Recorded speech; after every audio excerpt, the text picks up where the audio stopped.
चलें, आइए आज नया टॉपिक शुरू करेंगे। आपका जो प्रोडक्शन वाला टॉपिक है वो कंप्लीट हो गया।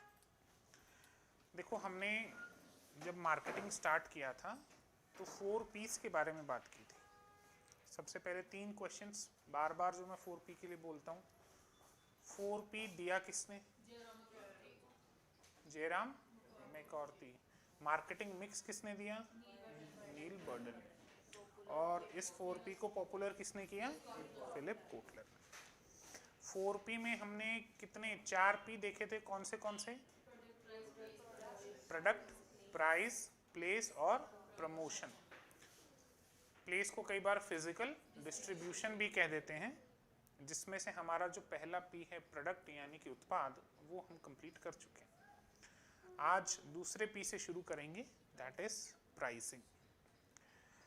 देखो, जब हमने 4P पढ़े थे तो एक छोटा छोटा इंट्रोडक्शन पढ़ा था इन सब के बारे में, और वहां मैंने आपको ये बात बताई होगी शायद कि अगर कोई ऐसा P है जो इनकम लेकर आता है, वो प्राइसिंग है। अगर प्रोडक्ट की बात करें तो प्रोडक्ट खर्चा करवाता है।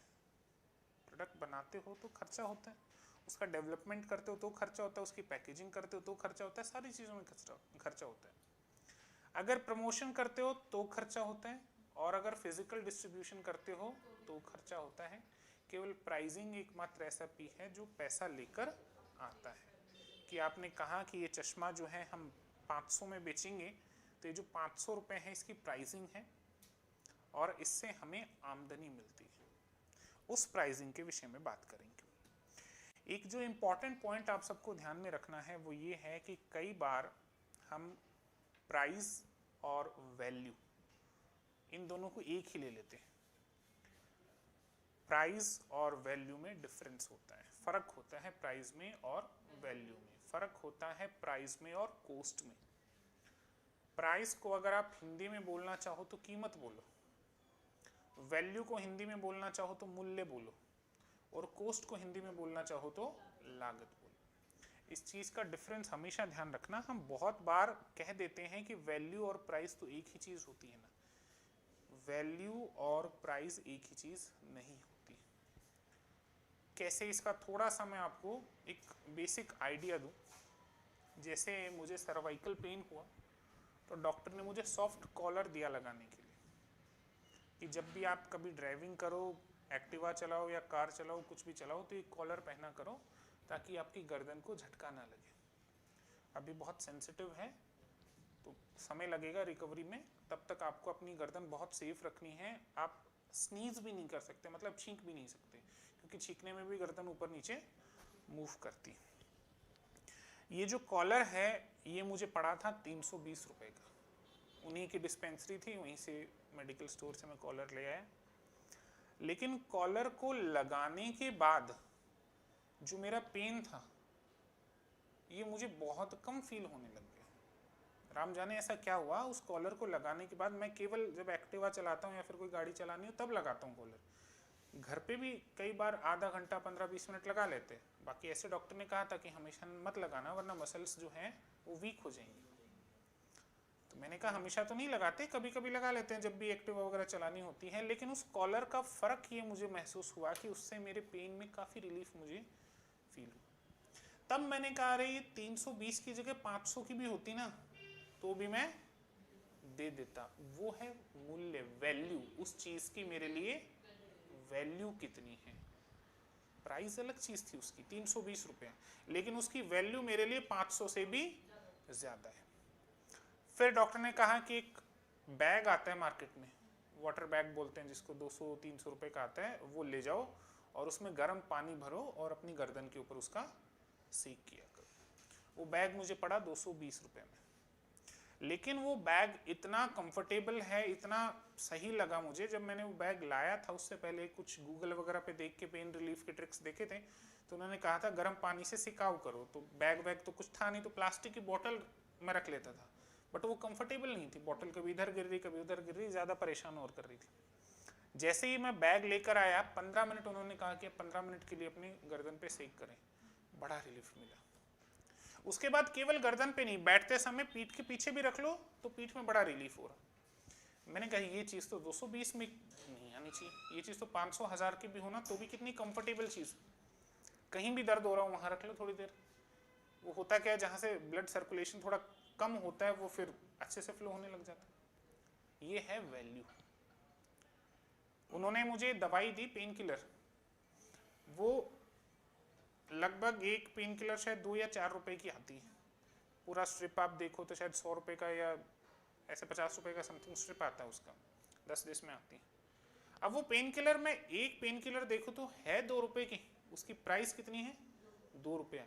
लेकिन अगर मुझे ऐसे पता चल जाए ना कि आज मेरे घर पे पेन किलर नहीं है, मुझे एंग्जाइटी होने लग जाती है कि अब क्या होगा, नींद नहीं आएगी, पेन किलर नहीं लूंगा तो दर्द कम नहीं होगा, दर्द कम नहीं होगा तो मैं प्रॉपरली सो नहीं पाऊंगा। उस 2 रुपए की पेन किलर की वैल्यू मेरे लिए 1000 रुपए के बराबर होगी, क्योंकि नींद किसको अच्छी नहीं लगती। अब प्रॉब्लम ये, पहले मैं क्या कर रहा था, रात को खाना वाना खाने के बाद 10 11 साढ़े 11 12 बजे के आसपास पेन किलर लेता, नींद नहीं आती, 2-3 बज जाते नींद नहीं आती, फिर 3 बजे नींद आती, फिर सुबह 8 साढ़े 8 9 बजे तक अच्छी नींद आती। मैंने कहा ये तो समस्या होगी।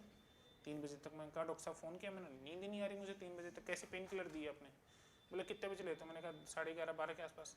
बोले 8 बजे ले लिया करो, ये असर करने में 2 से 3 घंटा लगाती है। 8 बजे लोगे तो 11 साढ़े 11 तक आपको नींद आनी शुरू हो जाएगी, रिलीफ मिल जाएगा। अब ये मेरे लिए बड़ी वैल्यूएबल चीज़। तो ये डिफरेंस है आपका प्राइस में और वैल्यू में, ये चीज़ हमेशा ध्यान रखना। कस्टमर के हिसाब से सेट होती है। कस्टमर वैल्यू बेसिकली हम जिसको कहते हैं कि इस प्रोडक्ट को लेने से कस्टमर को क्या मिला, दैट इज वैल्यू। कस्टमर की नजरों में आपके प्रोडक्ट की वैल्यू क्या है। प्राइस बेशक आपका कुछ भी हो सकता है, आपने कोई बहुत महंगी चीज बता दी जिसका प्राइस चाहे 1 लाख रुपए है, लेकिन कस्टमर को वो चाहिए नहीं, तो कस्टमर की नजरों में उसकी कोई भी वैल्यू नहीं रहेगी। वैल्यू माने कि एक तरीके से वर्थफुल कितना है किसी भी कस्टमर के लिए। तो ये डिफरेंस याद रखना प्राइस में और वैल्यू में। एक तीसरा पॉइंट आता है कोस्ट, हिंदी में कहते हैं लागत। कोस्ट माने, कोस्ट क्या चीज होती है? फैक्टर्स ऑफ प्रोडक्शन को चुकाई गई जो अमाउंट होती है, दैट इज कोस्ट। मैंने लास्ट क्लासेस में भी डिस्कस किया था इसके बारे में कि उत्पादन के कितने साधन है सर? 4 साधन। There are 4 factors of production. कौन से हैं? सबसे पहला लैंड एंड बिल्डिंग, वो इसी में आ जाता है, लैंड बिल्डिंग प्लांट या रॉ मटेरियल सब इसी में आ जाता है। सेकंड कौन सा है? लेबर। थर्ड कौन सा है? कैपिटल। और फोर्थ कौन सा है? एंटरप्रेन्योर।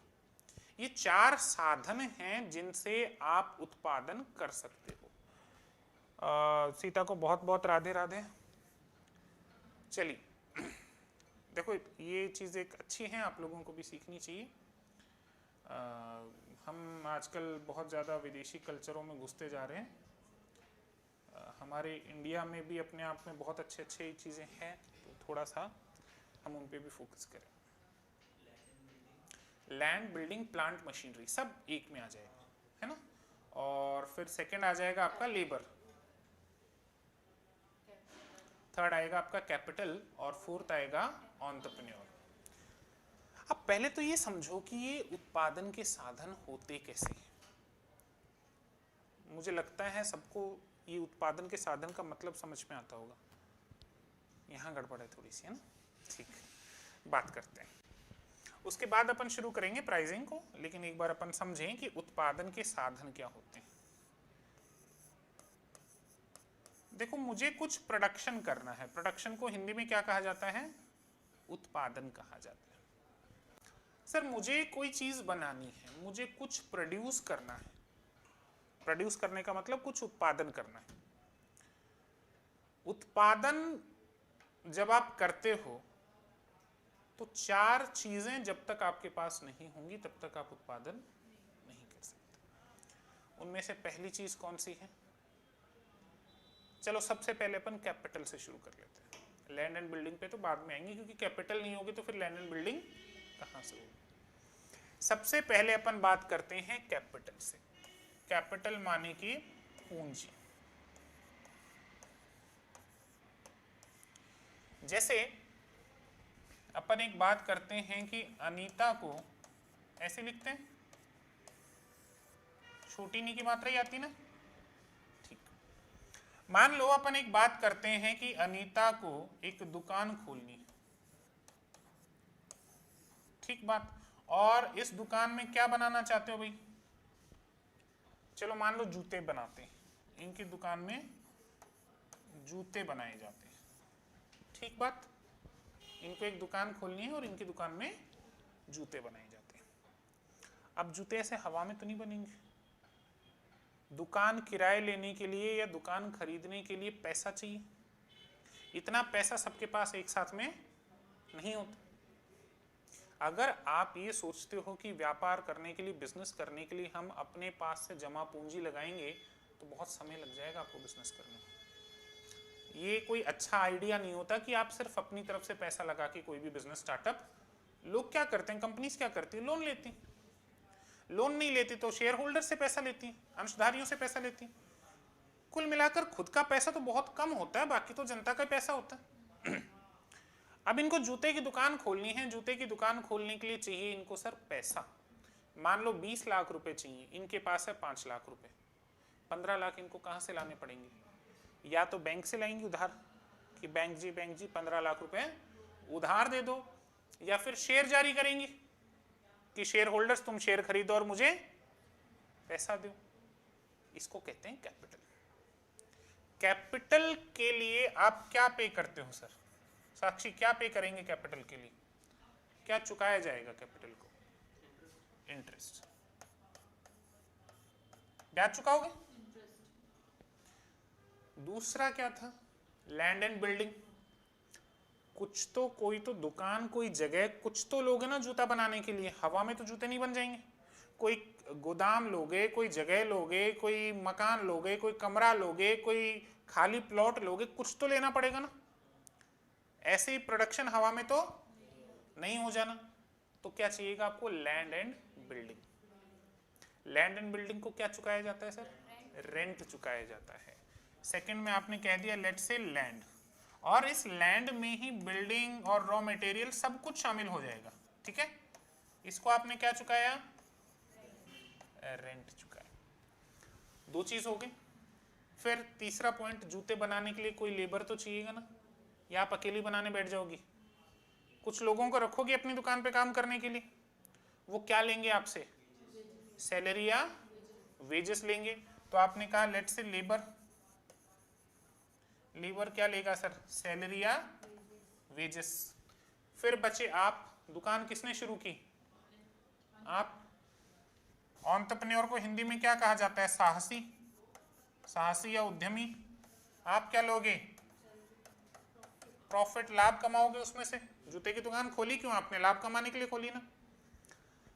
तो मान लो कैपिटल का इंटरेस्ट आपने चुकाया 100 रुपए, रेंट आपने चुकाई 200 रुपए, सैलरी वेजेस आपने चुकाई 300 रुपए, और प्रॉफिट आपने लिया 400 रुपए। टोटल कितना हो गई? 1000 हो गया। एक जूता बनाने में 1000 रुपया लगा आपका, ये कॉस्ट। क्लियर है? फर्क समझ में आ गया? तीनों में डिफरेंस होता है। चलो अब आ जाते हैं प्राइस। अब शुरू करते हैं आपकी प्राइस। डिफरेंस क्लियर है तीनों में? ठीक। प्राइस सबसे पहले आप बताएंगे, आप क्या समझते हैं कि सर हम जब भी ये शब्द सुनते हैं प्राइस या कीमत, तो हमारे दिमाग में ये चीज आती है।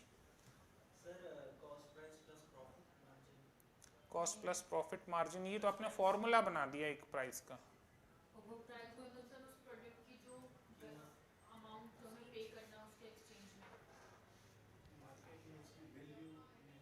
मार्केट में उसकी वैल्यू के आधार पर प्राइस, ये तो आपने एक बेस बता दिया कि हम इस आधार पे प्राइस, मार्केट के बेसिस पे प्राइस रखेंगे।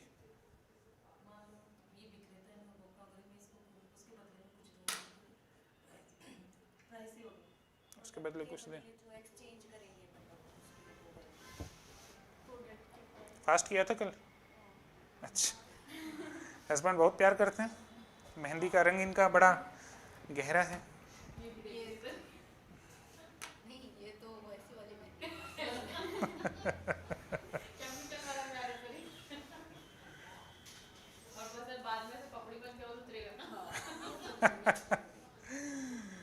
कल छतों पे जिन पुरुषों ने भी फास्ट किया था वो ऐसे इकट्ठे हो रखे थे कि कब चांद आए और कब हम खाना खाएं।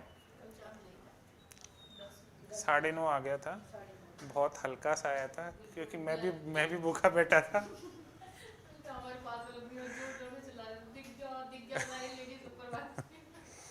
चलें, साक्षी क्या कहना है आपका प्राइस के ऊपर? कल खाना नहीं खाया ना, इसलिए इसकी एनर्जी। दांत में दर्द है? ओहो, फिर तो चलो तुमसे पूछना ही नहीं चाहिए। नहीं, ये मैं समझ सकता हूँ, मेरे एक बार इधर हुआ था, ये निकला था, फिर इधर हुआ, ये निकला। बड़ा समस्या, बड़ा पेनफुल चीज़ है, बहुत ज़्यादा।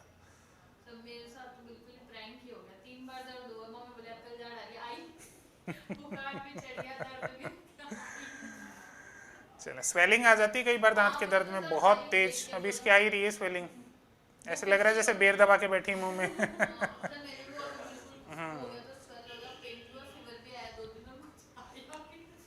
आपको लेट आएगी पर एक साथ आएगी, अच्छी अक्ल आएगी। नहीं आती किसी, समय लगता है अक्ल आने में, ऐसे अक्ल नहीं आती।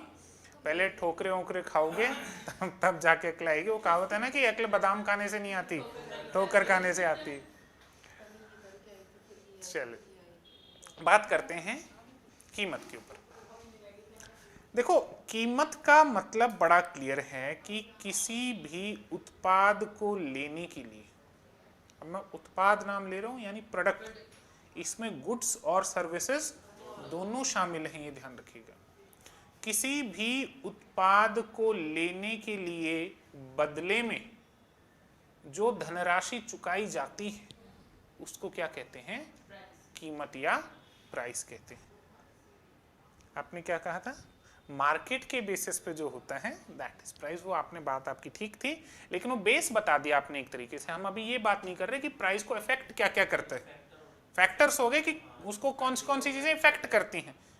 बाजार की स्थिति नो डाउट इफेक्ट करती है, लेकिन जब फैक्टर्स पे बात करेंगे तब आएंगे इसके ऊपर। ऑब्वियसली बहुत सारे फैक्टर्स होंगे, जैसे डिमांड की स्थिति क्या है। नहीं, बट अगर ये मार्केट के बेसिस पे अगर अपन फैक्टर्स की बात करेंगे तो मार्केट तो ऑलरेडी 4 या 5 टाइप के होते हैं, तो उनमें सबके फैक्टर्स अलग-अलग हैं। बिल्कुल आएंगे सबके फैक्टर्स। कॉम्पिटिटिव में प्राइसिंग डिपेंड करती है कंपटीशन। आप बिल्कुल एक प्राइस को 1% भी ऊपर या नीचे, जहां परफेक्ट कंपटीशन होता है वहां प्राइसिंग को आप बिल्कुल नहीं सरका सकते। जहां मोनोपोली है वहां जितनी इच्छा है वहां किसका हो। तो ये पढ़ेंगे आगे जब फैक्टर्स आएंगे हमारे, तो आपका मोनोपोली, ओलिगोपोली, डिओपोली, परफेक्ट, प्योर और सारा पढ़ेंगे कि कहाँ कहाँ कैसे हैं। बिल्कुल है, इसमें डिटेल्ड है। ये सेट कैसे होती है, इसका कर्व कैसे बनता है, ये है इकोनॉमिक्स में। वो तो इकोनॉमिक्स का पार्ट है, वो कर्व वहां बनेगा, इकोनॉमिक्स वाले पॉइंट में पढ़ेंगे वो कर्व वाला आप लोग। मैं केवल यहाँ इतना बताऊंगा कि इस मार्केट की स्थिति की वजह से हम प्राइस हाई सेट करें या लो सेट करें, कर्व अपन यहाँ पे नहीं बनाएंगे। क्लियर है पॉइंट? तो किसी भी प्रोडक्ट को लेने के बदले में, जैसे मैंने दुकान से खरीदा ये चश्मा, ये एक प्रोडक्ट है, ये गुड्स है या सर्विसेज है? गुड्स है। मैंने खरीदा ये चश्मा, इस चश्मे को खरीदने के एवज में मैंने जो मौद्रिक मूल्य चुकाया या जो धनराशि पे करी उसको क्या कहा गया? प्राइस ऑफ दिस चश्मा। क्लियर? तो सबसे पहले आप यहां से इसको नोट डाउन कर लो। पहला जो पॉइंट है, 1 मिनट इसको मत करिएगा, एक बार पढ़िएगा केवल, आगे जब इसकी प्योर डेफिनेशन आएगी तब बात करेंगे। क्या कहा गया है देखिए, among the various components of the marketing mix of a company, price plays an important role in bringing about product market integration. तो आपकी जो प्राइस है काफी इंपॉर्टेंट है 4 P's में। ये हम एक तरीके से प्राइस और इसके बारे में बात कर सकते हैं। आपका सेलर है, सेलर कोई प्रोडक्ट बेच रहा है टू द बायर, और बायर बदले में क्या दे रहा है? प्राइस दे रहा है, पैसा दे रहा है। इस प्राइस को जितने भी कॉमर्स के स्टूडेंट हैं, मैनेजमेंट के स्टूडेंट हैं, उनसे भी उम्मीद है कि वो आंसर करेंगे। कभी ना कभी अपने जीवन में आपने लॉ तो पढ़ा होगा। इसको मैं एक और नाम से जान सकता हूं,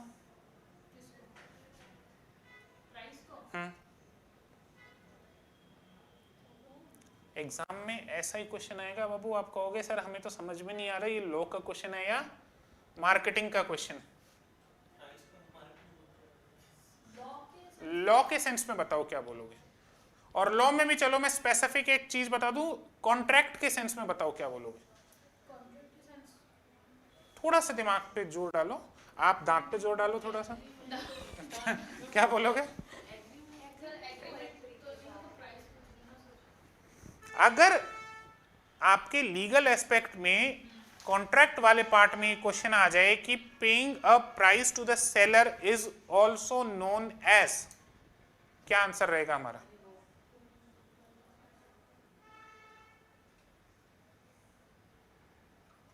हाँ जी लगाओ दिमाग। Transaction is not a term of contract act, वो तो अपन ने पढ़ा था ट्रांजैक्शन पहले। ऐसे क्वेश्चंस आते हैं एग्जाम। हाँ आर्यन कुछ याद आ रहा हो तो। अनीता जी, बल बुद्धि विद्या देहु मोही रहु कलेश विकार बताओ। सुनो इसको, समझो ध्यान से।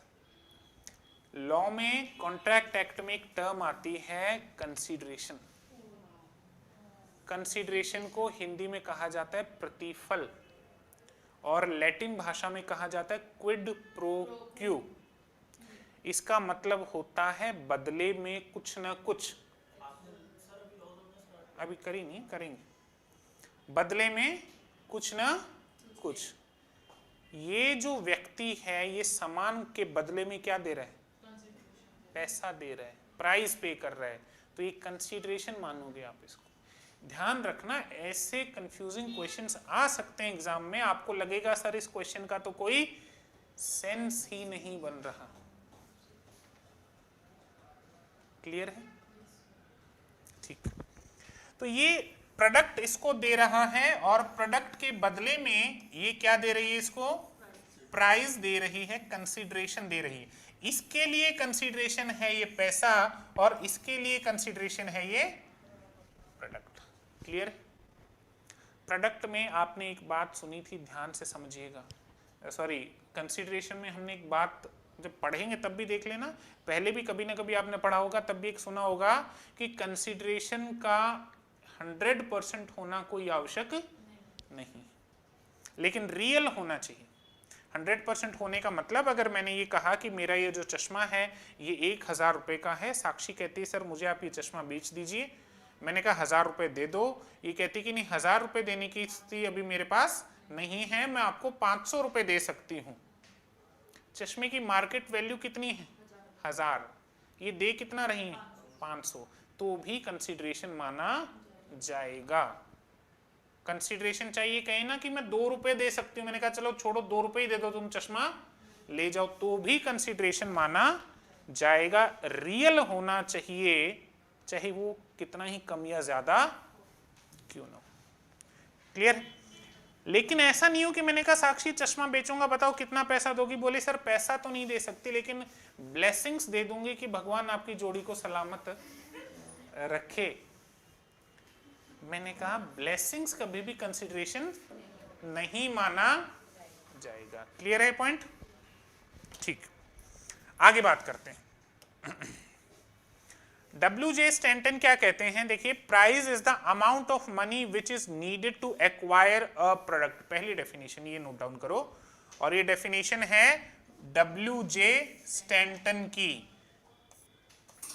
इनके अनुसार कीमत वह राशि है जो किसी उत्पाद को प्राप्त करने के लिए क्या हो? आवश्यक हो।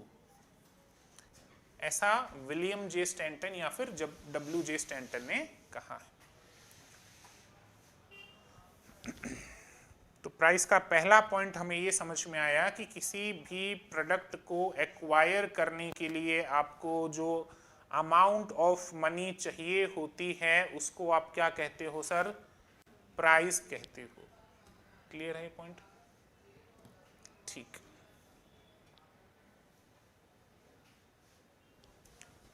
आगे देखते हैं। In simple terms price may be define as the value of product attributes expressed in monetary terms. ये बहुत इंपॉर्टेंट डेफिनेशन है। इसको समझना भी अपने आप में बहुत इंपॉर्टेंट है। अगर ये चीज समझ में आती है तो प्राइसिंग में आगे आपको दिक्कत नहीं आएगी। यहां एक शब्द यूज किया गया है वैल्यू। आप कहेंगे सर आपने तो कहा था वैल्यू और प्राइस अलग अलग होती हैं, तो फिर यहाँ इस वैल्यू शब्द का मतलब क्या है, समझिए इसको। WJ स्टैंटन की डेफिनेशन सबने नोट कर ली। अब इस दूसरी डेफिनेशन को समझने की कोशिश करें। यहाँ ये डेफिनेशन कहना क्या चाह रही है, मुझे ईमानदारी से बताओ, अगर इस चश्मे में से मैं ये ग्लासेस हटा दूं, ये हटा दूं, तो कितना पैसा पे करना चाहिए मुझे? फ्रेम का करूंगा क्या लगा के? बचपन में शक्तिमान बनते थे वो बनते थे ना, खाली चश्मा गोल गोल लगा के घूमते थे। फ्रेम का करूं क्या बताओ?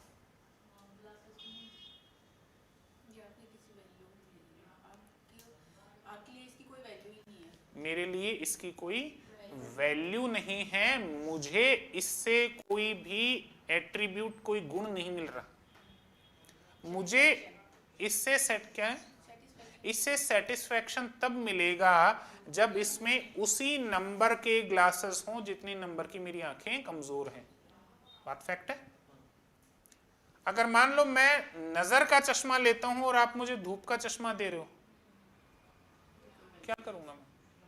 हो सकता है धूप के चश्मे की अपनी जगह वैल्यू है, कोई खरीदना चाहता हो, लेकिन मेरे लिए धूप के चश्मे की कोई वैल्यू नहीं है। सर मुझे तो क्या चाहिए, नजर का चश्मा चाहिए, मेरी आंखें कमजोर हैं, मुझे धूप का चश्मा पहन के धूम मचाले वाला गाना नहीं गाना। मेरा एक मित्र है जो रेबिन का चश्मा आता है ना धूप वाला, वैसा चश्मा नजर का बनवा के लाया है वो। अब वो बनवा के लाया नजर का चश्मा और वो पहन के घूमता है।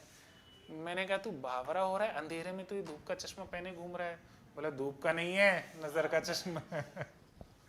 मैंने कहा ये बड़ी इंटरेस्टिंग चीज है, एक तो खुद बनाए, खुद एक अपनी वाइफ के लिए बनाए। मैंने कहा दोनों बावले लगोगे रात को अंधेरे में ये चश्मा पहन के घर पे बैठे हुए, इससे अच्छा तो बाहर निकलेंगे तो लोग देखेंगे। बट ठीक है, उसको अपना शौक है, वो शौक पूरा करना चाहता है, खुद तो मूर्ख दिखना चाहता है, साथ में अपनी वाइफ को भी मूर्ख दिखाना चाहता है, उसकी इच्छा। लेकिन पॉइंट ये है कि जब तक कोई प्रोडक्ट मुझे सेटिस्फैक्शन नहीं देता तब तक मैं उसकी कोई प्राइस पे नहीं करूंगा। सर मैं कभी भी प्रोडक्ट की प्राइस पे नहीं करता, मैं उस प्रोडक्ट के जो गुण हैं उनकी प्राइस पे करता हूं। पॉइंट समझ में आ रहा है? आप किसी उत्पाद के लिए पैसा नहीं देते, आप उत्पाद के गुणों का पैसा देते हो। एक बात बताओ, सरस का नीले पैकेट वाला दूध कितने रुपए किलो में खरीदते हो? आधा किलो तो 50 रुपए का किलो। गोल्ड वाला 62 लगभग, इतना देख लो, 33 का आधा किलो तो 62 का 1 किलो। कितने का फर्क है 50 और 62 में? 12 रुपए का। दूध तो दूध है ना, क्वालिटी, उस चीज के गुण। आप जब प्रोडक्ट अपन ने बात शुरू की थी तब भी मैंने ये कहा था कि आप प्रोडक्ट नहीं खरीदते सर, प्रोडक्ट के गुण खरीदते हो। अब ये बताओ, ये जो टेलीफोन है सैमसंग कंपनी का है, अगर इसमें व्हाट्सएप ना चले, इंस्टाग्राम ना चले, इससे वीडियो कॉल ना हो, इससे कॉलिंग ना हो, क्या करूं? इस डब्बे का पैसा दे रहा हूं क्या मैं इस डब्बे के अंदर जो मुझे गुण मिल रहे हैं ना, जो क्वालिटीज मिल रही हैं, जो एट्रीब्यूट्स मुझे मिल रहे हैं, मैं उसका पैसा दे रहा हूं। और उन एट्रीब्यूट्स की वैल्यू सबके लिए अलग अलग होती है। जैसे एक बात बताओ, चश्मे का नंबर क्या है? 6। बहुत कम है ये तो। जैसे ये बताओ, इस चश्मे का कोई नंबर नहीं है, ये ग्लासेस केवल लैपटॉप या फिर मोबाइल पे काम करते वक्त यूवी रेज बोलते हैं अब जो कहते हैं, उसके लिए बनवाई गई हैं ताकि आंखें खराब नहीं हो। क्योंकि मेरी लगभग इतना टाइम या तो इस स्क्रीन को देखने में, या तुम्हें देखने में, या लैपटॉप मोबाइल देखने में निकलता है। तुम भी तो फॉक्स मारते हो ना आगे से। तो मैंने ये चश्मा बनवाया, इस चश्मे के अंदर जो गुण है उसके मेरे लिए वैल्यू है, इनके लिए नहीं। इनको क्या चाहिए? नजर का चाहिए। पॉइंट समझ में आ रहा है?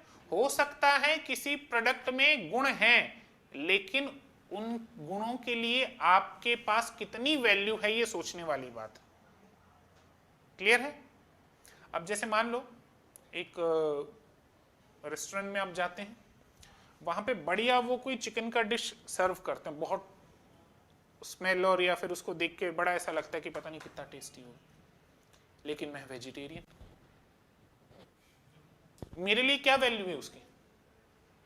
मुझे वो ये कहना कि भाई साहब 10 रुपए में दे देंगे, मैंने कहा खाते ही नहीं, कोई पनीर वगैरह हो तो लेकर आओ। लेकिन मान लो आप में से कोई खाता हो, उसके लिए वैल्यू है उस चीज की। पॉइंट क्लियर है? इसीलिए प्राइजेस अलग अलग भी लगाई जाती हैं। कई बार आप कहते हो ना सर एक ही प्रोडक्ट की अलग अलग प्राइजेस क्यों? उस एक ही प्रोडक्ट की अलग अलग प्राइजेस इसीलिए लगाई जाती हैं क्योंकि अलग अलग लोगों को उससे अलग अलग वैल्यू मिलती है, और लोगों को जितनी वैल्यू मिलती है लोग उस हिसाब से पैसा देने को रेडी होते हैं, और उस हिसाब से दुकानदार फिर कहता है अच्छा चलो इसकी प्राइस ये तय कर दी गई। आप एक बात बताएं, अभी जैसे मैं दिसंबर में कहीं गया था घूमने और वहां राफ्टिंग करने का मन किया, तो राफ्टिंग वाले ने मान लो एक एग्जाम्पल के लिए 600 रुपए, 1200 रुपए, 3000 रुपए, 4000 रुपए कुछ लिया। वही चीज अगर गर्मियों में करता तो सस्ती मिलती, क्योंकि सीजन, उस समय प्राइजेस या तो गिरेंगी या बढ़ेंगी, बहुत ज्यादा बढ़ेंगी, क्योंकि सीजन में बहुत सारे लोग आपको देखने को मिलेंगे वहां पे, तो उस समय उस चीज की वैल्यू आपके लिए बढ़ जाएगी कहीं ना कहीं। सर्विस लिमिटेड है, सप्लाई लिमिटेड है, डिमांड बहुत ज्यादा है, और जैसे डिमांड ज्यादा होती है तो वैल्यू अपने आप बढ़ जाती है, और वैल्यू बढ़ेगी तो वैल्यू के पीछे पीछे उसकी छोटी बहन प्राइस भी अपने आप बढ़ जाएगी। दिमाग में घुसी ये बात अच्छे से? ठीक है, नहीं बिल्कुल है, वैल्यू की छोटी बहन है। इसको और नोट कर लो एक बार, मैं इसको पोडियम को साइड कर दूं, एक बार इस पॉइंट को और नोट कर लो।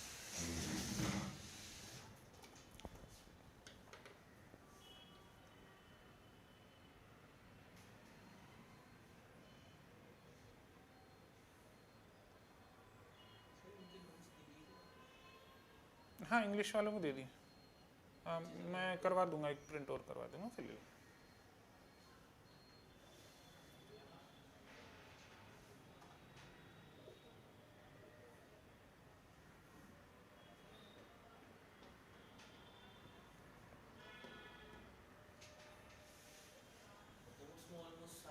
सब एज इट इज ये चीज।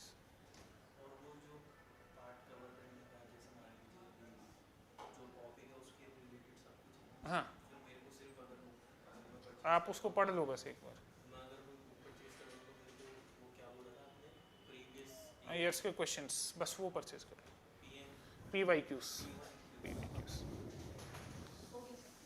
जैसे आपने अगर पॉलिटिक्स में आप इंटरेस्ट रखते हो तो अभी 2-3 दिन पहले बिहार में बड़ी पॉलिटिक्स में उलटफेर हुई। जिन नीतीश कुमार ने INDIA जो अलायंस बनाया था, वही व्यक्ति बीजेपी में वापस चला गया। पहले एक पार्टी भाजपा पार्टी कहती थी कि नीतीश जी की हमारे लिए कोई वैल्यू नहीं है, और राहुल गांधी जी कहते थे कि नहीं हमारे लिए तो बहुत वैल्यू है, क्योंकि उस समय वो उनके पक्ष में थे। अगर नीतीश कुमार चुनाव लड़ते हैं, उनको बिहार में 40 में से जो भी 20, 25, 15, 20 सीट मिलती तो वो किसको जाती? राहुल उनको सपोर्ट में जाती। उस समय उनके लिए वैल्यू थी। जैसे ही उन्होंने पाला बदला, इनके पास, इनके दिमाग में उनके लिए वैल्यू नहीं थी, उनके दिमाग में तो बढ़ गई कि यार ये व्यक्ति आ गए अब तो सीटें मिलेंगी, और जिसके पास वैल्यू थी उसके लिए डाउन हो गई। तो समय समय की बात है, इंसान की कीमत कैसी रहती है। सेम वैसे ही आपके जो प्रोडक्ट्स हैं उनकी कीमत रहती है। वो व्यक्ति पिछले 20 साल से लगातार CM है, 9 बार उसने शपथ ले ली और हर बार पावर में रहता है। उसको पता चल जाता है कि आने वाले समय में हवा कहाँ चलने वाली है, तो वो व्यक्ति चेंज हो जाता है उसी हिसाब से। लेकिन देखो पॉलिटिक्स, दिमाग देखो। और ये कल मैंने सुना भी था एक गाना कि बिहार को समझना इतना आसान काम कुछ भी हो सकता है। सड़क चोरी हो रही है वहां पे, तालाब चोरी हो रहे, रेलवे स्टेशन चोरी हो रहे, आप क्या मानोगे इस चीज? रेलवे स्टेशन चोरी नहीं, फेक रेलवे स्टेशन ही बना दिया था उन्होंने। वो तो टोल टैक्स, एक फेक टोल टैक्स बनाया हुआ था। हाँ, एक जगह पुलिस भी बनाई थी, एक जगह फेक बैंक भी बनाया था, और वो बैंक पकड़ा कैसे गया कि काम फटाफट कैसे हो रहा है। ऐसे लोग पकड़े गए वहां पे, बताओ। ये तो हमारा देश है, लेकिन खैर ऐसा नहीं है, देश में डेवलपमेंट्स भी बहुत हो रहे हैं। हम हमेशा अपनी, पता प्रॉब्लम क्या है, हम हमेशा अपने ही देश को क्रिटिसाइज करते रहते हैं, क्रिटिसाइज देखते होता है। जैसे अगर आप अटल सेतु देखे जाके, अभी जो महाराष्ट्र में इनोग्रेट किया है, मेरे पास आज ही उसका वीडियो है, बहुत ही शानदार वो व्यू है। तो अगर इन साइड में देखें तो डेवलपमेंट भी बहुत अपने पास, दोनों पहलू होते हैं, बिल्कुल। चलिए, तो सबसे पहले हमने प्राइस के बारे में बात की थी। प्राइस का मतलब आप जो पे करते हैं, आप जो भुगतान करते हैं, दैट इज प्राइस। फिर हमने बात की कॉस्ट की, व्हाट यू एक्सपेंड। फिर हमने बात की वैल्यू की, व्हाट यू गेट। अब इन तीनों को समझना एक बार। प्राइस, कॉस्ट, अगर आप इसको प्रोड्यूसर के पॉइंट ऑफ व्यू से समझो तो हम समझ चुके हैं, उसके बारे में बात कर चुके, 4 फैक्टर्स के बारे में। लेकिन इसी प्राइस, कॉस्ट और वैल्यू को आप कस्टमर के पॉइंट ऑफ व्यू से देखो तो चीज चेंज हो जाएगी। कस्टमर के पॉइंट ऑफ व्यू से समझिए, एक टीवी है जिसकी एमआरपी जो है वो है लेट से 50,000 रुपीज। ये क्या प्राइस, मैंने क्या पे किया टीवी के लिए, 50,000 रुपए। लेकिन उस टीवी को घर लाते लाते मुझे 2,000 किराया देना पड़ा। ये टीवी की मेरे लिए कॉस्ट क्या पड़ गई? पॉइंट समझ में है? प्राइस एमआरपी जो मैंने उस व्यक्ति को पे की है, दैट इज प्राइस। कॉस्ट मतलब उस चीज को घर तक लाते लाते या उसको स्टेब्लिश करते करते, इंस्टॉल करते करते जो मेरे और एडिशनल खर्चा हुआ है, that is my cost. What you expand, आप जो खर्चा करते हैं, that is the cost. Value, जैसे मैंने वो टीवी घर पे रखा, मेरी पड़ोसन आके कहती देखो कितना अच्छा टीवी लाए हो आप, तो अब तो मैं यहीं बैठ के टीवी देखूंगी सर। मुझे वैल्यू मिली कि नहीं मिली? मैंने कहा 52,000 रुपये कम नहीं है इसके लिए, कम वक्त 1 लाख रुपए लगते ना तो भी मैं लेकर आता। मैं ऐसे सपने ले ही रहा था कि पीछे से वाइफ कहती है खड़ा हो जा, बहुत देर से सो रहा है। तो वैल्यू खराब। वैल्यू का मतलब समझ गए? उस चीज से मुझे क्या मिल रहा है, दैट इज माई वैल्यू। चले, ये क्लियर है? एक बार इसको उतार लो। उतार लिया सबने? ठीक, उतार लिया आर्यन? आगे बात करते हैं फैक्टर्स अफेक्टिंग प्राइसिंग। अब बात करेंगे उन सभी फैक्टर्स की कि कौन से फैक्टर्स हैं जो प्राइसिंग को इफेक्ट करते हैं, प्रभावित करते हैं। तो एक छोटी सी हेडिंग डालें और लिखें फैक्टर्स अफेक्टिंग प्राइसिंग।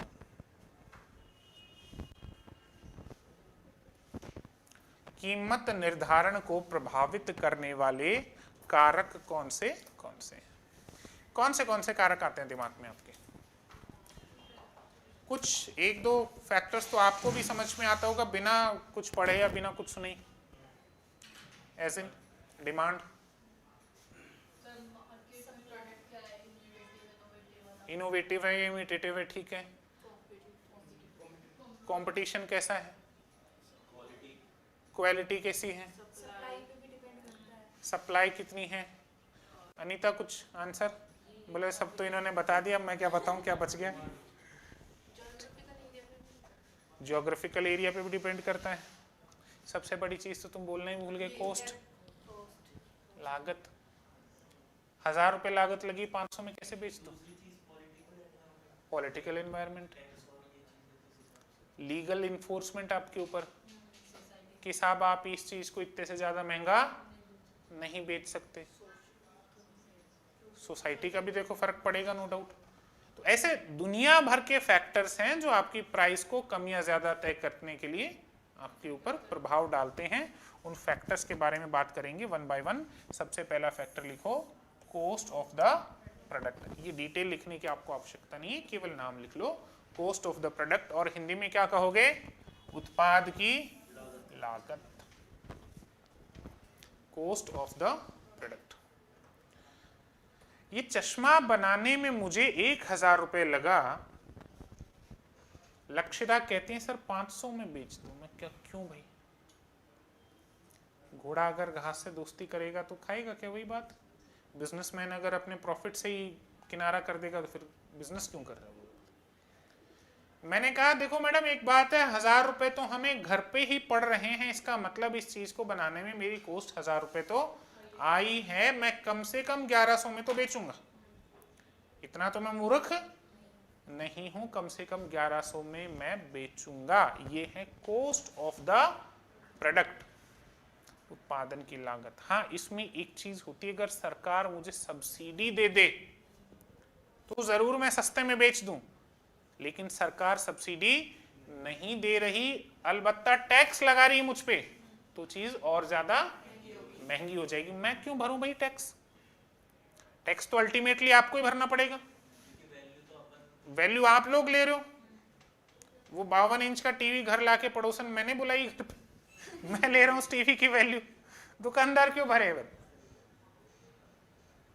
पॉइंट समझ में है? जो कॉस्ट है आपके प्रोडक्ट की, वो बहुत बड़ा फैक्टर होता है प्राइस को तय करने में। क्लियर है पॉइंट? ठीक। सेकंड पॉइंट पे बात करें, life cycle of the product. अब जिसने भी लाइफ साइकिल पढ़ी है, उत्पाद जीवन चक्र पढ़ा है, उसको बड़ा अच्छे से पता होगा कि sir life cycle of a product आपके प्रोडक्ट की प्राइस को कैसे प्रभावित करता है। मैं एक बार को इनको एग्जाम्पशन दे सकता हूं, इन्होंने लाइफ साइकिल नहीं पढ़ी, बाकी जिसने भी पढ़ी है बताइए। इंट्रोडक्शन फेज में आता है, तब हम क्या करेंगे? तब प्राइस कम रखेंगे या ज्यादा रखेंगे?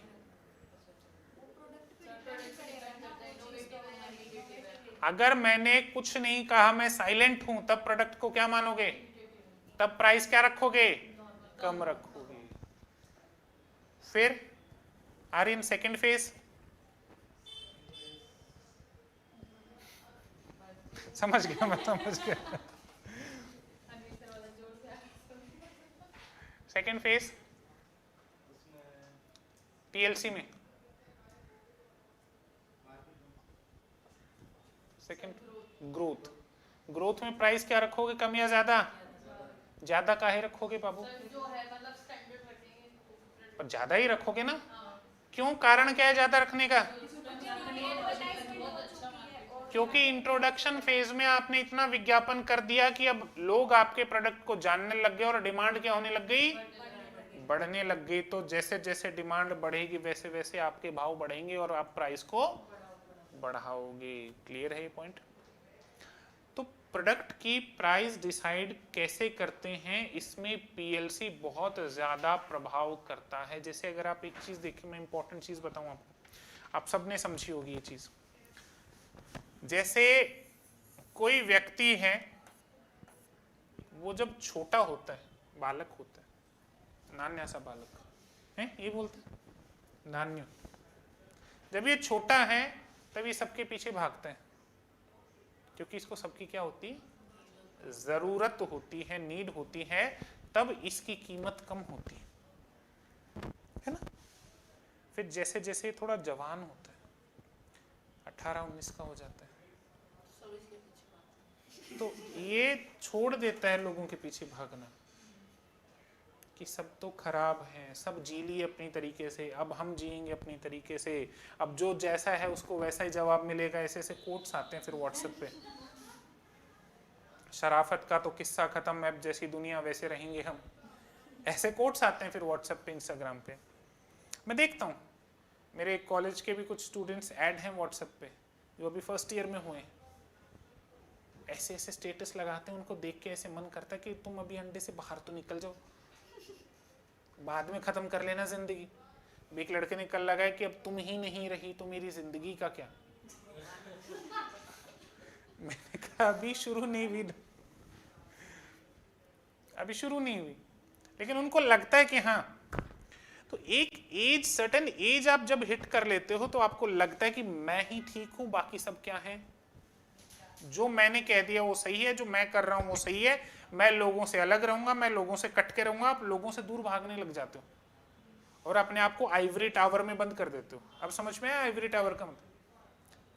लेकिन जैसे ही फिर वो व्यक्ति बूढ़ा होने लगता है, वही व्यक्ति जो जवानी में अपने बच्चों से या रिश्तेदारों से ठीक से बात नहीं करता था, जैसे ही वो व्यक्ति बूढ़ा होने लग जाता है उसको बच्चों की याद आने लगती है। फिर वो सोचता है कोई तो आए मेरे पास, तो वापस उसके भाव क्या हो जाते हैं? शुरू में भाव कम, फिर बीच में भाव ज्यादा और फिर वापस। यही तो लाइफ साइकिल है। प्रोडक्ट भी ऐसे ही चलता है। तो आपको देखना पड़ेगा कि प्रोडक्ट कौन से फेज में है। जैसे मैं मेरे नाना जी का एग्जांपल दूं, अधिकारी थे और बड़े स्ट्रांग अधिकारी थे अपनी जगह। जब वो जॉब में थे तो उनके अंडर में ये गंगानगर साइड का ये एरिया था, इतने रूडली पेश आते थे वो, मैं ईमानदारी से कह रहा हूँ। मतलब हम बच्चे जब कभी ननिहाल जाते थे, बच्चों का क्या होता था, नानी रे जाने का मतलब खुशी कि भाई नानी के जा रहे हैं, और बच्चा बदमाशी करता है कहाँ, नानी के करता है। But my Nana ji was very strict. हम घबराते थे नानी रे जाने में कि क्या पता नाना जी पहाड़े पूछ ले। ये फोबिया हो गया था अंदर। वो हमको यूजुअली जो गेम्स हम खेलना चाहते नहीं खेलने देते थे। तुम ऐसे करो, तुम वैसे करो, तुम इस तरह करो, तुम ऊंची आवाज में बोलते हो, मैनर्स नहीं है क्या तुम्हारे अंदर? अब एक चौथी क्लास के बालक को क्या पता ऊंची आवाज में बोलना मैनर्स होते हैं कि नहीं होते? तुम्हें इस तरीके से पेश आना चाहिए, तो तुम्हें उस तरीके से पेश आना चाहिए, ये वो। और हमारी जो नानी थी वो अनपढ़ थी। सोचो, एक अधिकारी है और एक अनपढ़ है, कैसे उनकी जोड़ी चली होगी? तो नानी को भी समझाते थे, तू मूर्ख है, तेरे को समझ में नहीं आता कोई बात, you should do like this. I said ये पढ़ी लिखी नहीं है, इसको you should do like this कैसे समझ में आएगा? बट अधिकारियों की प्रॉब्लम हो जाती है अंग्रेजी। नानी के बाप का बेरो ने के अंग्रेजी में तो को समझ में। तो एक समय था जब वो लोगों से दूर रहते थे, उनका अपना ही एक स्पेस होता था, वो अपने रूम में बैठना पसंद करते थे, किसी से बातचीत नहीं करते थे, जॉब से आते थे और चुप रहते थे और हम सब डरे सहमे से रहते थे। आलम ये था कि उन्होंने अपने सर पे चश्मा लगा रखा, चश्मा पहनते थे, चश्मा सर पे था और पूरे घर को सर पे उठा रखा, मेरा चश्मा का, और ब्लेम मेरे पे लगा रहे कि ये जो छोरी वाला छोरा है ना, मतलब उनकी लड़की छोरी, हमारे साइड छोरी बोलते हैं, ये छोरी का छोरा ये करता है बदमाशी, इसने चश्मा खोया। और हम में से किसी की हिम्मत नहीं हो रही उनकी शक्ल देखने की, भाई इन्होंने चश्मा। ये स्थिति थी, बोलो नानेरी की स्थिति थी। तो फिर कोई गांव की कोई महिला आई, बुजुर्ग महिला, नाना जी का नाम शिवराम। अब कितने बड़े कलेक्टर बन जाओ, अब गांव वाले तो वही बोलेंगे। बोले शिवराम की बात होगी? बोले मौसी बेरो ना टाबर मेरी चश्मा खोती, मेरी चश्मा गुम कर दी इसने और मिल नहीं रही है, बच्चा बड़ा बदमाश, इसके पिताजी को मुझे कंप्लेंट करनी पड़ेगी घर में। यार ये अजीब नाना है। तो वो कहती कि 2 चश्मा लगाता है कि? तो बोले नहीं मौसी, दो चश्मा कोई लगाने के? बोले फिर सर पे क्या रख रखा है तूने? अच्छा ये चश्मा, बापना छोरा नहीं यही तू करे। वो व्यक्ति अपनी जवानी में ऐसा जिया है, उसके नाम से आस पड़ोस के लोग कांपते थे कि अब नाना जी आ गए। इनफैक्ट हमारे ननिहाल में ये मैंने चीज देखी है कि आइसक्रीम बेचने वाला आता था ना, और उसको ये पता हो जाता है कि साहब घर पे हैं, मोहल्ले में आता नहीं था। बच्चे भाई आइसक्रीम वाले के आसपास खड़े हो जाते हैं, हम जाके भाई ये बाजरा ले, ये पहले ऐसी बिकती थी, टी शर्ट में बाजरा डाल लिया, बाजरा लेके चले गए, ये बाजरा ले ले आइसक्रीम दे दे, ऐसी बिकती थी चीजें। बार्टर सिस्टम था। हाँ, गांव में अभी भी चलता है कई जगह। अब नाना जी को ये चीज पता चल गई, भाई बच्चे आइसक्रीम खरीदने गए हैं, तो पीछे पीछे आएंगे और आइसक्रीम वाले के बेचारे की साइकिल को पलट दी, उसकी सारी आइसक्रीम, गंदे नाले की आइसक्रीम बना के बच्चों को खिलाता है, बदतमीज, शर्म नहीं आती। ऐसा जीवन था उनका। मतलब हमारे आसपास आतंक था। मेरे गांव आते थे ना, मेरे खुद के गांव मेरे दादा के पास मिलने, तो मेरा दादा पहले कह देता था खिलौने छुपा देते रहे ना रहते। ये स्थिति थी। लेकिन अब स्थिति बदल गई। अब नानी है नहीं, उनका जॉब भी रिटायर हो चुकी, अब वो पूरे दिन अकेले एक बेड पे। अब वो तरसते हैं कि कोई बच्चा फोन करे मुझे, कोई मेरे पास बैठे, कोई मुझसे बात करे। तो कई बार गुस्सा तो बड़ा आता है कि जब आपका समय था तब आपने लोगों के साथ इस तरीके से ट्रीट किया कि वो आज आपके साथ बैठना पसंद नहीं करते। तो सर ये लाइफ साइकिल है, ऐसे ही चलती है। प्रोडक्ट के साथ भी यही होता है। जब आपका प्रोडक्ट बूम पर होता है ना, जब डिमांड बहुत ज्यादा होती है, तो कंपनीज नखरे करती हैं, हम तो इतने का बेचेंगे, एडवांटेज लेती हैं उस समय आपका, क्योंकि आपका प्रोडक्ट बड़ा डिमांड पे चल रहा है, हम तो इतने का बेचेंगे। लेकिन कभी ना कभी डाउनफॉल तो आता है ना उस चीज का, ऑब्वियसली डाउनफॉल तो आएगा, चाहे इंसान हो चाहे प्रोडक्ट। जैसे ही डाउनफॉल आता है तो कंपनी को क्या लगता है, वो प्राइजेस गिराने लग जाती है। ये पॉइंट भूलोगे कभी कि भाई कब इसमें रिसेशन आएगा, कब क्या चीजें चेंज होंगी। क्लियर है पॉइंट? ठीक, अगला लिखो, क्या कह रहे हैं? सेकंड बेटा प्रोडक्ट लाइफ साइकिल। हाँ प्रोडक्ट लाइफ साइकिल, मैंने आधे घंटे यही तो समझा है। सेकंड है प्रोडक्ट लाइफ साइकिल। थर्ड लिखो प्रोडक्ट सब्स्टिट्यूशन। प्रोडक्ट सब्स्टिट्यूशन, अभी परसों 2-3 दिन पहले मेरी वाइफ ने धमकी दी जोरदार, मैं मायके चली जाऊंगी, तुम देखते रहियो। मैंने कहा जा, मैं तो मेरी मम्मी को बुला लूंगा। उसको ये था कि फिर खाना कौन पका के देगा, बर्तन कौन करेगा, कपड़े कौन धोएगा, और ये मुझे मनाएगा फिर कि रहने दे, मेरी गलती होगी, मत जा। मैंने कहा जा, ले अभी बस में बैठा के आता हूँ।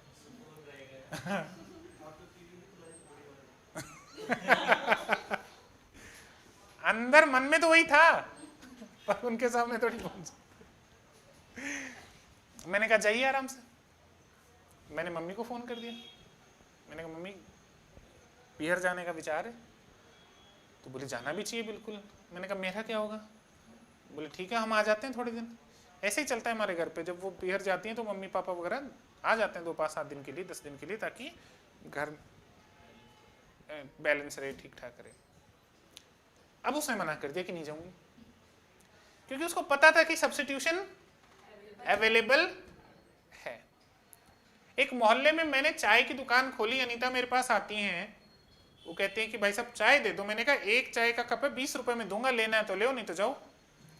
मैं इतना कॉन्फिडेंस से इसलिए कह रहा हूं क्योंकि मेरे को पता है मोहल्ले में और चाय की दुकान है ही नहीं कहीं दूर दूर तक, मजबूरन इनको मेरे पास आना ही पड़ेगा। अगले ही दिन लक्षिता सोचती ऐसे कैसे, मैं भी चाय की दुकान खोलूंगी, क्वालिटी बेटर करूंगी, लक्षिता चाय वाली।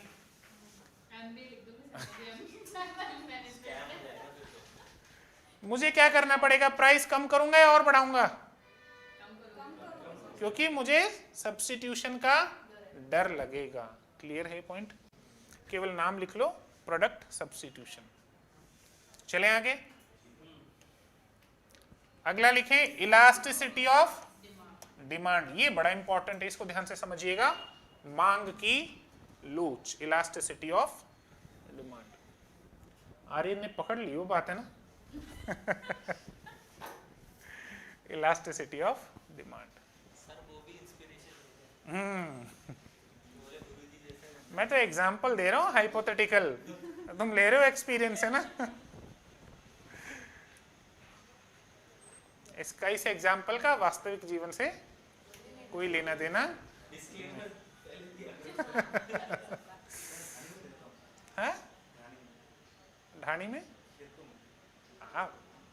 आप रहते हो? वहाँ तो और भी बढ़िया है सर। वहाँ पता है सर, माइंड में इतना ज़्यादा वो नहीं रहता लोगों के, क्योंकि सब ट्राइबल नेचर रहता है सर उधर, तो इंटरेक्शन बहुत ज़्यादा रहता है। बहुत होता है, लेकिन सिटी में ज़्यादा दिक्कत है सर इंटरेक्ट करने में। ढाणी का मतलब छोटा गांव कह लो एक तरीके से। ढाणी का मतलब ये होता है उस सेम जाति के लोग उधर रह जाते हैं। मतलब एक बड़ा गांव होता है, उसमें से एक छोटे, मान लो जैसे हमारे गांव में है, हमारा जो फैमिली है वो एक जगह बस गई, फिर हमारे भाई बस गए, उनके भाई बस गए, तो 3-4 गांव, 5-7 गांव होते हैं, वो ढाणी बन जाती है बेसिकली। ट्राइबल थोड़ा सा फीलिंग आती है। सही कह रहे हैं पॉइंट। नहीं मैं छोटी, हाँ हाँ हाँ वही मैं कह रहा हूँ, जो गांव छोड़ के छोटा सा 4-5 मकान बना के जो एक छोटा कुनबा सा बन जाता है ना, वो ढाणी है बेसिकली। हाँ समझ गया, वो मैं समझ गया, अपने अपने खेतों में हमारे इसी तरीके से रहते हैं गांव में। अच्छा आप वहां रहते हो या मेरे लिए कह रहे हो? अच्छा चले, पॉइंट क्लियर है। चौथा पॉइंट देखते हैं, इलास्टिसिटी ऑफ डिमांड। अच्छा ये बताओ इलास्टिसिटी का मतलब क्या समझते हो? So, उतना भी stretch कर सकते हैं। केवल स्ट्रेच करना। Flexible, लोच क्या होती है? flexibility. सिकुड़ना,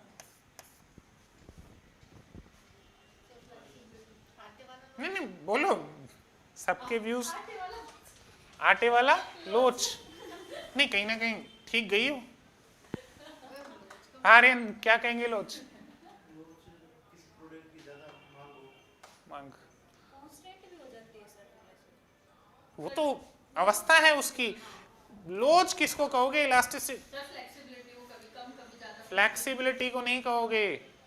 खैर फ्लेक्सिबिलिटी एक जगह सही है, लोच बेसिकली रिस्पॉन्स को कहा जाता है। आपने एक रबर बैंड खींचा फिर छोड़ा, वो किस रिस्पॉन्स से आपके पास आया, दैट इज इलास्टिसिटी। मतलब ये कितना ज्यादा इलास्टिक है। आप कहते हो पजामे का नाड़ा देख के कि कितना ज्यादा इलास्टिक है, मतलब जो बहुत कम इलास्टिक होता है उसको कितना ही खींच लो उसी शेप में कोई रिस्पॉन्स नहीं आता। जो ज्यादा इलास्टिक है अगर आप उसको थोड़ा सा भी खींच लोगे तो उसमें बहुत ज्यादा रिस्पॉन्स आता है, दैट इज इलास्टिसिटी। पॉइंट समझ में आ रहा है? तो अगर किसी प्रोडक्ट की डिमांड की इलास्टिसिटी बहुत ज्यादा है तो आप अगर 1 रुपया भी महंगा कर दोगे ना उसको, तो आपकी डिमांड 0 हो जाएगी सर। समझ रहे हो इस चीज को? और किसी प्रोडक्ट की इलास्टिसिटी 0 है, जैसे नमक। अगर मैंने कहा नमक का पैकेट कितने का आता है, एक टाटा नमक कितने का आता है? 30 रुपए का। कितने का? 23 रुपए का। चलो अपन एग्जांपल लेते हैं, 23 रुपए का एक टाटा नमक का पैकेट आता है।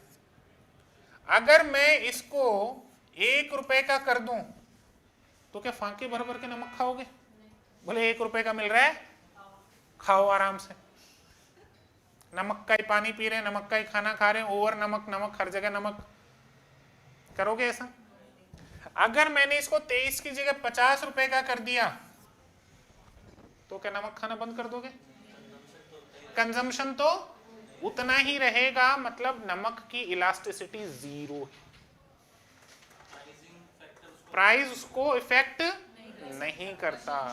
देखो इलास्टिसिटी का मतलब होता है कि कीमत के कम या ज्यादा होने पर प्रोडक्ट की डिमांड में कितनी कमी या ज्यादा आती। समझ लो, क्वांटिटी डिमांड कितनी बढ़ती है या कितनी, और कितने परसेंटेज से बढ़ती है। जैसे मान लो मैंने एक बहुत एग्जांपल ध्यान से सुनिएगा, एक प्रोडक्ट है जिसकी प्राइस क्या है 10 रुपए। जब मैं इसकी प्राइस 10 रुपए रखता हूं तो इसकी 1000 यूनिट बिकती, जो डिमांड है इसकी 1000।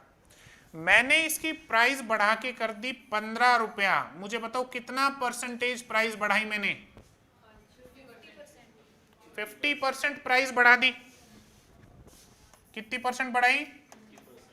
50%। लेकिन इसकी जो डिमांड हुई वो 1% भी नहीं, पॉइंट में कुछ परसेंट में कम हुई है ना? 0.1 मान लो एक तरीके से। बढ़ा कितने से? प्राइस कितने से बढ़ा? रिस्पॉन्स कितने का आया? इसका मतलब ये इलास्टिक नहीं है सर। समझ लो, इसकी डिमांड में कोई फर्क, इसको कहते हैं इलास्टिसिटी ऑफ द डिमांड। मतलब प्राइस, कीमत के बढ़ाने से उसकी मांग में कितनी प्रतिशत बदलाव आ रहा है और वो कितना तेजी से और कितना धीरे से आ रहा है, दैट इज इलास्टिसिटी। जैसे कि क्रूड ऑयल। अब एक बात मान के चलो, पेट्रोल है, पेट्रोल की प्राइस अगर ज्यादा भी बढ़ा दोगे तो भी डिमांड में ज्यादा कमी नहीं आएगी। मैं कह रहा हूं थोड़ी बहुत आ जाएगी, लेकिन लोगों को तो चाहिए। लेकिन अगर मैं कहूं कि आपके घर के पास में 2 दुकानें हैं और दोनों दुकान वाले पार्ले जी का बिस्किट बेचते हैं, मैंने कहा 6 रुपए में बेचूंगा, आता कितने का है? 5 रुपए का, तो मेरे यहाँ की डिमांड क्या हो जाएगी? खत्म हो जाएगी, जीरो हो जाएगी। मैंने कहा चाय और कॉफी सब्स्टिट्यूट है दोनों, अगर मैंने चाय की प्राइस बढ़ाई तो डिमांड किसकी बढ़ेगी? कॉफी की। और मैंने चाय की प्राइस गिराई तो डिमांड किसकी गिरेगी? समझ रहे हो ये पॉइंट? इसका मतलब यहाँ पर इलास्टिसिटी अलग है।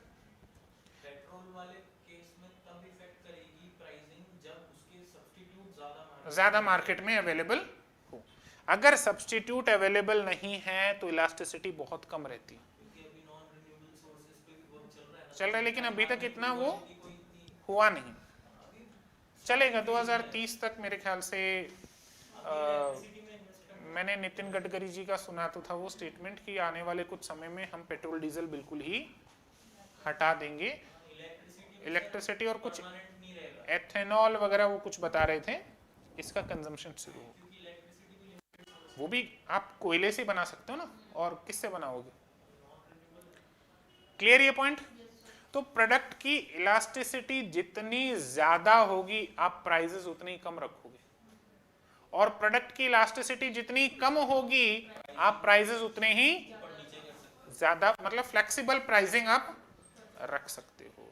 जैसे एक बात बताओ, राजस्थान इंडियन रेलवेज, आप एक बार को बसेस को हटा दो, कार्स को हटा दो, एरोप्लेन्स हटा दो, आपके पास ट्रांसपोर्टेशन का साधन केवल इंडियन रेलवेज हो, अगर वो टिकट को 100 की जगह 2000 भी कर देगी तो भी आपको जाना पड़ेगा। मतलब वहां प्राइस जो इलास्टिसिटी है वो जीरो है, वहां प्राइस बढ़ा लो। जहां आपको लगता है कि नहीं सर इलास्टिसिटी बहुत ज्यादा है, वहां प्राइस कम रख दो। ये पॉइंट क्लियर है? ठीक है, मेंटेन बिल सबसे गंदा सिनेरियो होता है बिजनेस का। ये लिख लिया पॉइंट? ठीक। अरे कौन है भाई?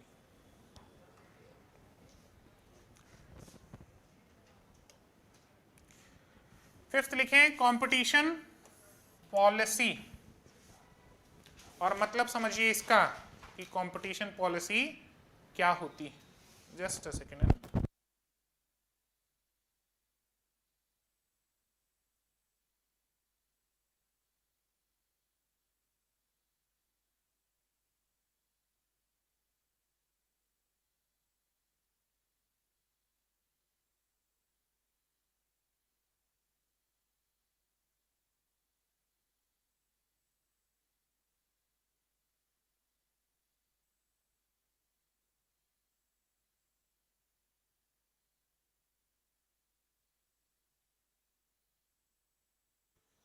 पॉइंट क्या है?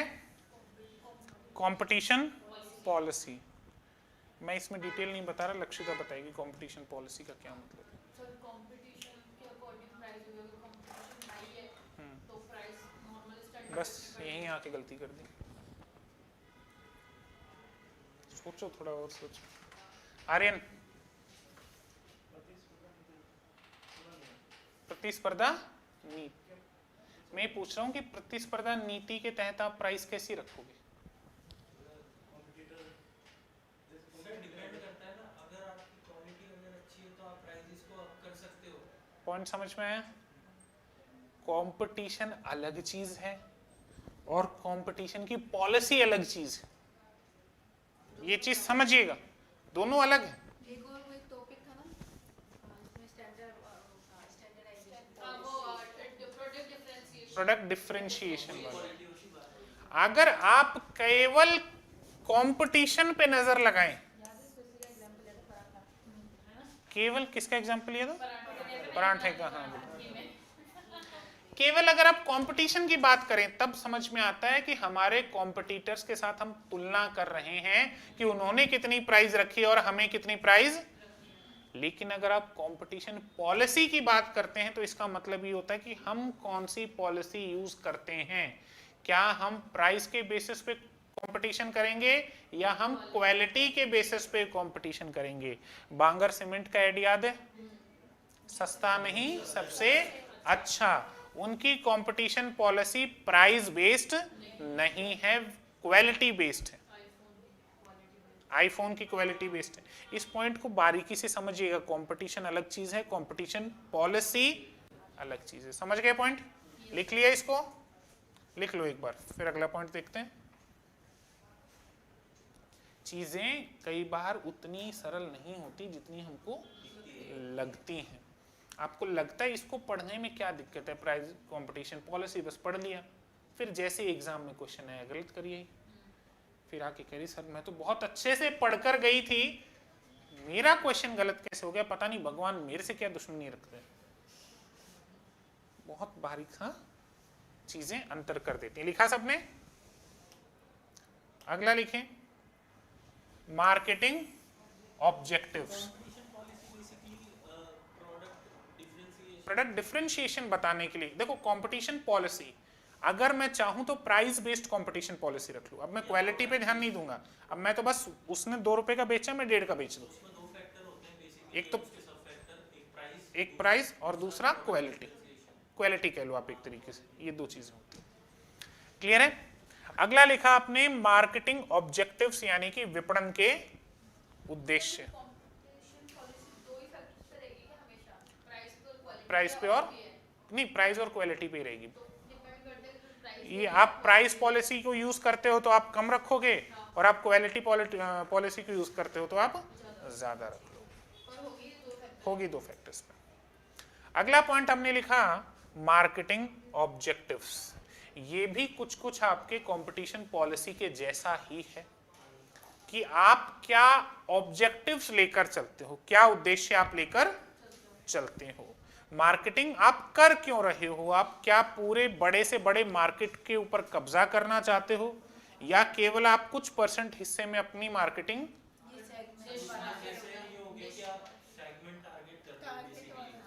जैसे अगर मैं आईफोन का एग्जांपल दूं तो मोबाइल तो एंड्रॉइड मतलब दूसरी बहुत कंपनीज भी बना रही है, पर उनका जो मेन है वो है इनोवेटर्स के लिए, फिर जो कुछ उसमें एक पॉइंट चीज पे वो फोकस कर रहे हैं बस, वो पूरी मार्केट पे कब्जा नहीं करना चाह रहे, क्योंकि अगर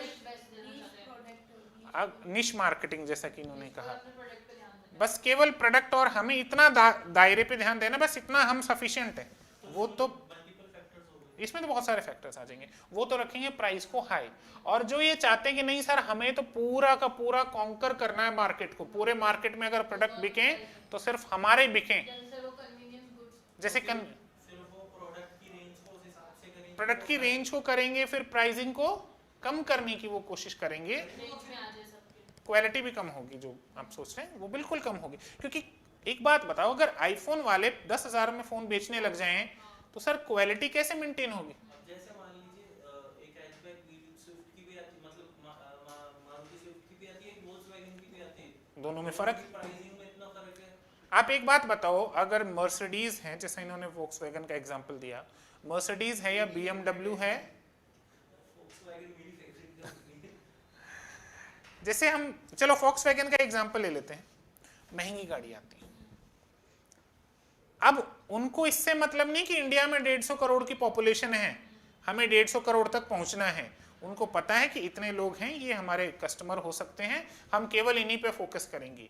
एक बहुत पहले एक चीज आया करती थी कि आपने कभी भी BMW की एडवर्टीजमेंट कभी टीवी में नहीं देखी, क्योंकि वो लोग ऐसा कहते हैं कि जो BMW या लैम्बोर्गिनी अफोर्ड कर सकते हैं वो कभी टीवी देखने में टाइम वेस्ट, उनके पास टाइम नहीं होता इतना, तो उनका फोकस केवल प्रीमियर कस्टमर्स पे, जो पैसे वाले, हमारे जैसों के लिए विज्ञापन थोड़ी करते हैं।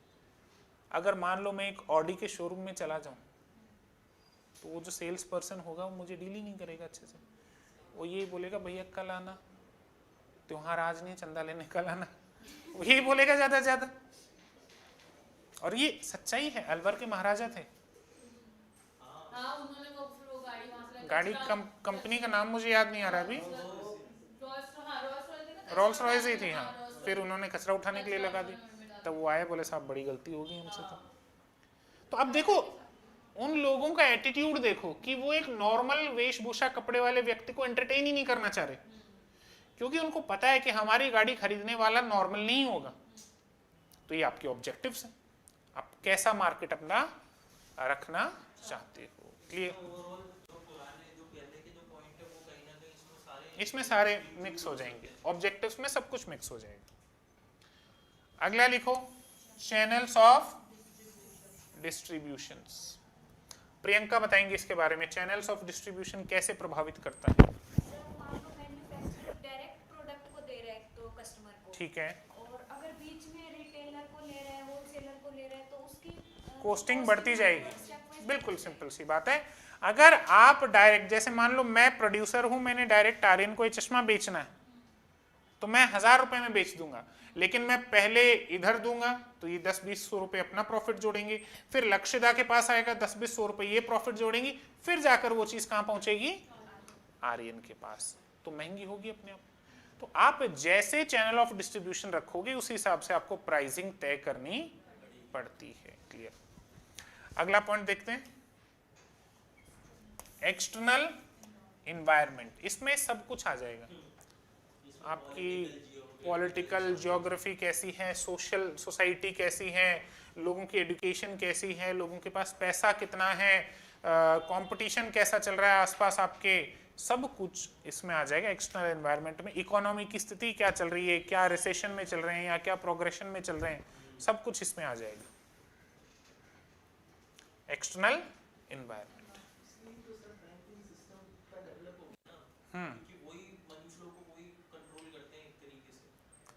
कहीं ना कहीं देखो पूरी इकोनॉमी टिकी हुई बैंकिंग सिस्टम पे, ये पॉइंट आपका ठीक है, लेकिन बैंकिंग सिस्टम के अलावा और भी बहुत से फैक्टर्स हैं। मेजर बैंकिंग सिस्टम आ गया, जैसे गवर्नमेंट की पॉलिसीज भी आती हैं। अभी रेपो रेट जब भी तो बदलने से बढ़ रही है, बैंक मतलब आरबीआई हर बार रेपो रेट बढ़ाया जा रहा है, तो और बढ़ गई रिसेंटली सर। अभी जो कैश रिजर्व रखते हैं उसके लिए नहीं, जो लोन के लिए देते हैं, दे रहे हैं बैंक्स को, अदर बैंक्स को, हाँ हाँ, वो महंगी किए जा रहे हैं, हाँ वो इसीलिए क्योंकि लोग डिमांड कर रहे हैं ना पैसे की, तो क्योंकि अपने पास खर्च करने के लिए ज्यादा आ गया ना सर। हाँ पैसे की वैल्यू कम होती जा रही तो है। उससे क्या होगा, इनडायरेक्टली जब लोग लोन लेंगे, हाँ, हाँ। अगर आरबीआई 6% पे दे रहा है तो बैंक भी तो अपना बैंक 7-8% पे दे देगा, ज़्यादा से ज़्यादा 13 पे, तो लोग इजीली देखो, लोन ले नहीं सकते। अगर वो कम करता है 1-2% करता है तो बैंक भी कम करेंगे, फिर आप लोन आसानी से ले लेते हो। अगर आरबीआई ज़्यादा करता है तो बैंक वाले भी ज़्यादा रखेंगे फिर लोन लेने में आपको। ये बेसिकली किस लिए किया जाता है, आपके जो करेंसी है, करेंसी की वैल्यू को स्टेबल करने के लिए भी कई बार इकोनॉमिक कंडीशन स्टेबल करने के लिए इसके लिए भी किया जाता है। बहुत सारे रिफॉर्म्स हैं ये तो बैंक्स हो गए, आपकी ये जो लोकल पॉपुलेशन हो गई, आपका पॉलिटिक्स हो गया, सारी चीज़ें इन्फेक्ट करती हैं आपके आजकल 95% जितने भी सेगमेंट है सब में बैंक का बैंक। देखो 95 क्या 100% ही बताओ, बैंक तो बेसिकली एक बड़ी कंपनीज हो चुके हैं बैंक आज के दिन, बैंकर्स ने खुद ने भी कि इतना बड़ा बिजनेस सेटअप हो जाएगा। वो शेयर्स में इन्वेस्ट कर रहे हैं, वो हर चीज़ में इन्वेस्ट कर रहे हैं। आप एक तरीके से देखें तो कंपनीज नहीं चला रही, बैंक्स चला रहे हैं उनको एक तरीके से। ये तो फैक्ट है आपका, बिल्कुल सही। जो ब्लैक रॉक कंपनी, हाँ, वो एक नाम उसको बहुत कम सुनने को मिलता है, लेकिन सबसे ज़्यादा इन्वेस्टमेंट उसी कंपनी का है। बिल्कुल उसी मतलब कहीं ना कहीं उसके थ्रू ये सेगमेंट सारी चीज़ें चल रही हैं। लिखिए 9th पॉइंट, कंज्यूमर प्रोफाइल, उपभोक्ता प्रोफाइल। अनीता बताएंगी इसको, ये उपभोक्ता प्रोफाइल क्या होता है। पढ़ो मत भाई, केवल नाम सुन के बताओ, क्या समझते हो उपभोक्ता प्रोफाइल से।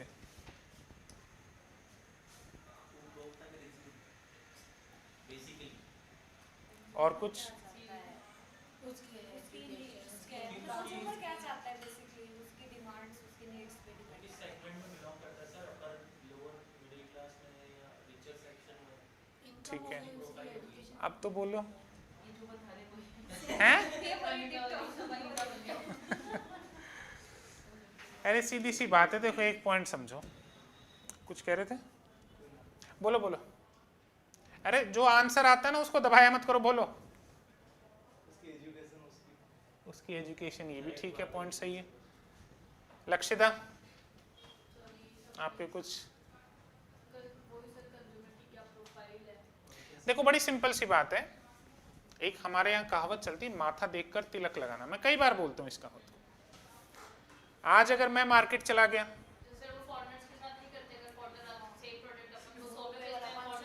मैंने वो ढोलक वाला शायद एग्जांपल दिया था आप लोगों को।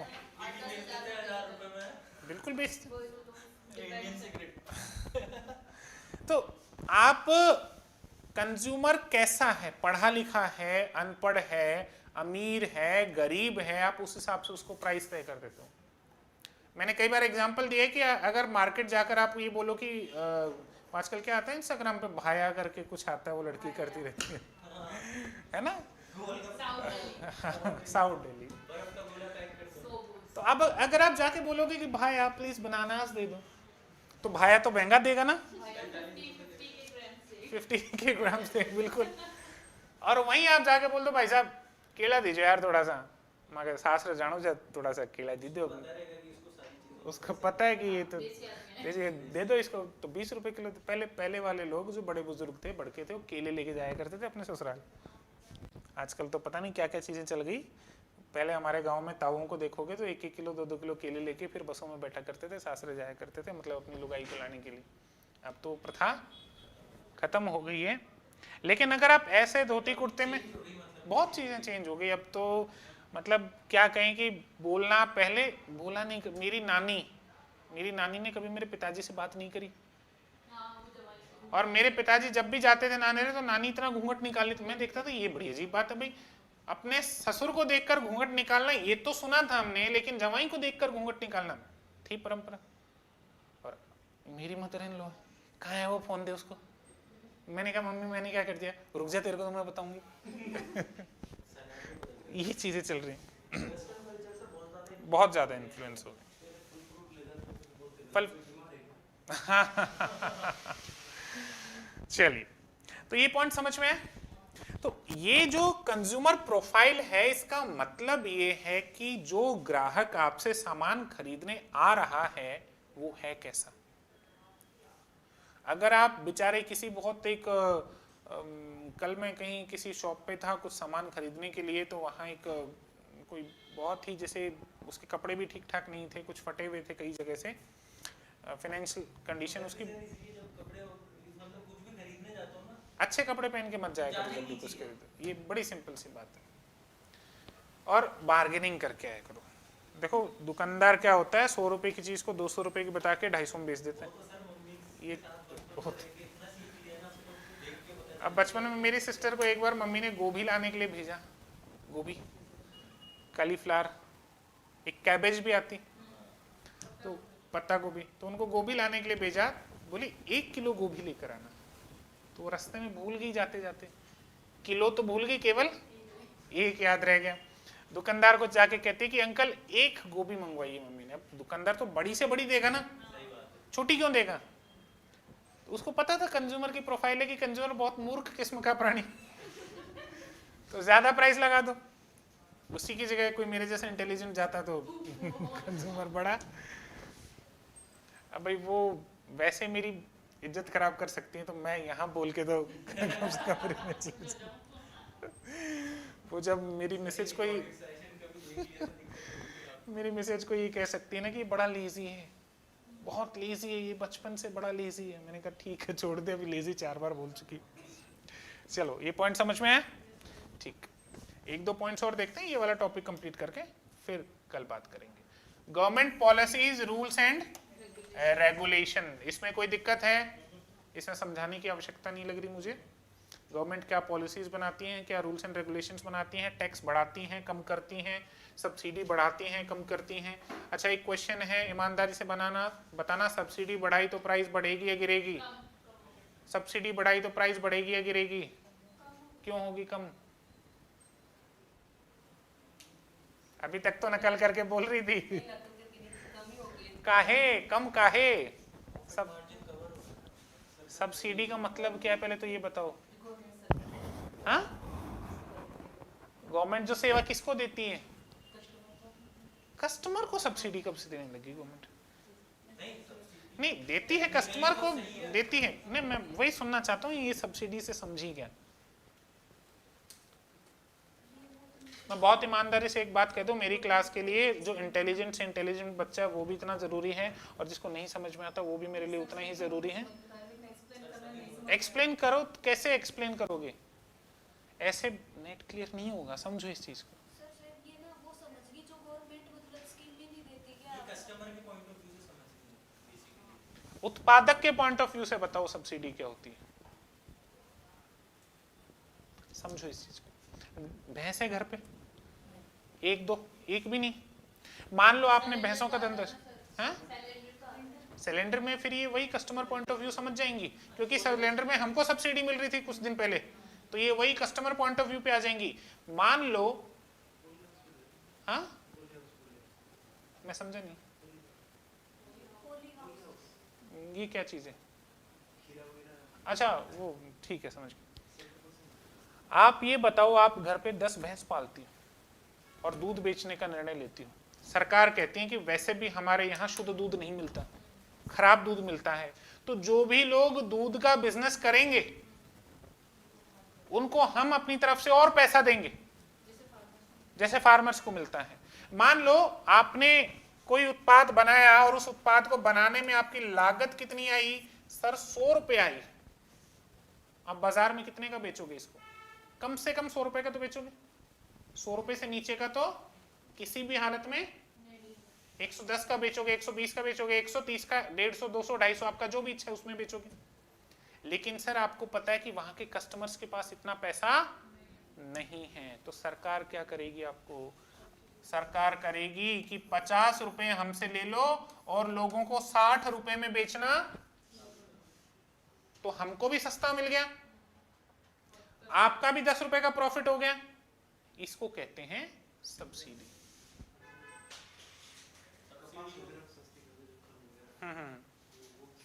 सब सब्सिडी में आएगा।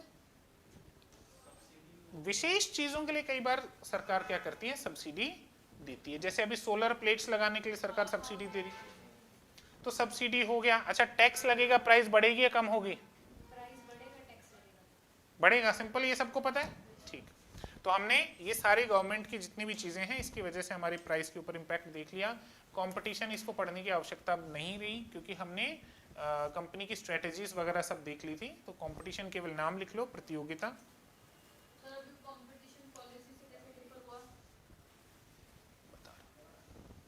कंपटीशन पॉलिसी क्या था? प्राइस और क्वालिटी के बेसिस पे। अब ये बताओ, मान लो कि जैसी क्वालिटी मैं बेच रहा हूँ वैसी क्वालिटी आस पड़ोस के 10 लोग और बेच रहे हैं, अब क्या करूँ? तो ये प्राइस किस पे बेसिस पे मैं कम ज्यादा कर रहा हूँ? कंपटीशन जैसे जैसे बढ़ रहा है, पॉलिसीज तो नीतियां हो गई कि मैं कौन सी नीति अपना रहा हूँ, और कंपटीशन हो गया मतलब आसपास में मेरी स्थिति, हाँ, तो प्राइस आप कम करने की कोशिश करो। कम होगा तो प्राइस, जो आपने उधर बोला था ना, वो पॉइंट यहाँ के लिए यहाँ सेट हो, है ना? प्राइस आपको कम रखनी पड़ेगी। क्लियर? कस्टमर के लिए सबसे बढ़िया, जितना कंपटीशन होगा उतना कस्टमर फायदा मिलेगा। अगला लिखो, टाइप ऑफ प्रोडक्ट, यानी कि उत्पाद का प्रकार। अब ये मैं पीएलसी में सबको पढ़ा चुका हूं। अगर प्रोडक्ट आपका इनोवेटिव है तो प्राइस आप ज्यादा भी रख लोगे, कोई फर्क नहीं पड़ेगा, क्योंकि कंज्यूमर के पास कंपैरिजन के लिए कुछ है ही नहीं। नेसेसिटी को यूज दे रहे हो तो फिर कोई फायदा नहीं। कोई दूसरा कंपटीशन में है नहीं उसके लिए। लेकिन अगर प्रोडक्ट आपका इमिटेटिव है, मतलब पहले से वो प्रोडक्ट बाजार में अवेलेबल है, तो फिर आपको प्राइस क्या रखनी पड़ेगी? कम रखनी पड़ेगी। अच्छा, इनोवेटिव प्रोडक्ट में जब आप प्राइस ज्यादा रखते हो तो इसको क्या कहा जाता है? नहीं, बात करी थी पहले अपन ने, अभी जस्ट 2 मिनट पहले आपने उनका नाम लिया है कि मैं बाजार को पेनिट्रेट करने के लिए। इनोवेटिव में कैसे रखोगे? अगर आपका प्रोडक्ट इनोवेटिव है तो कौन सी टाइप की प्राइसिंग? Scheme the cream. ये इसलिए ये प्राइसिंग में ही आगे आएगा। स्किम द क्रीम का मतलब ये होता है कि आप बाजार में सिर्फ आप वो प्रोडक्ट बेच रहे हो और कोई भी प्रोडक्ट दूसरे लोग नहीं बेच रहे, तो आप सबसे पहले आए हो तो महंगे से महंगा बेचकर सबसे पहले प्रॉफिट खींच लो। Skim the cream, SKIM the cream. और अगर आपका प्रोडक्ट इमिटेटिव है तो कैसी प्राइसिंग रखोगे? कम रखनी पड़ेगी। मतलब कौन सी प्राइसिंग बोलते हैं इसको? Penetrating pricing. क्लियर है ये पॉइंट? ठीक। तो जैसा आपका प्रोडक्ट होगा आप उसके आधार पर प्राइसिंग तय करोगे। 13 पॉइंट लिखो, इमेज कंपनी की छवि, कंपनी की ब्रांड वैल्यू। इमिटेटिव पेनिट्रेटिंग, आगे पढ़ेंगे इसको पूरा डिटेल में, हो रहा है ना। आपकी इमेज कैसी है उस हिसाब से लोग आपको वैल्यू देते हैं। तो इसमें मुझे नहीं लगता डिस्कस करने की कोई आवश्यकता है, ब्रांड वैल्यू के बेसिस पे। कैपेसिटी यूटिलाइजेशन रेशियो, ये थोड़ा सा समझना पड़ेगा। कैपेसिटी यूटिलाइजेशन रेशियो ये एक थोड़ा सा इंपॉर्टेंट पॉइंट है, इस पे हल्का सा ध्यान दीजिएगा।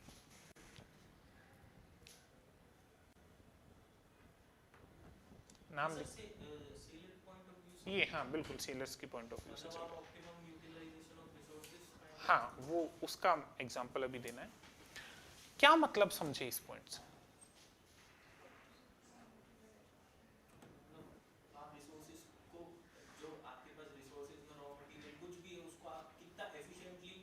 ठीक है, ये पॉइंट है एक। और मैन्युफैक्चरर, बिल्कुल ये जितने भी पॉइंट्स पढ़े हैं सभी मैन्युफैक्चरर के पॉइंट ऑफ व्यू से।